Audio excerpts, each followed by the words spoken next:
وتوكل على العزيز الرحيم الذي يراك حين تقوم وتقلبك في الساجدين إنه هو السميع العليم.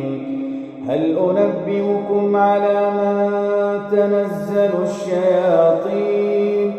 تنزل على كل أفاك أثيم يلقون السمع وأكثرهم كاذبون والشعراء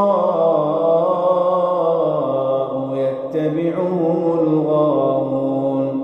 ألم تر أنهم في كل واد يهيمون وأنهم يقولون ما لا يفعلون إلا الذين آمنوا وعملوا الصالحات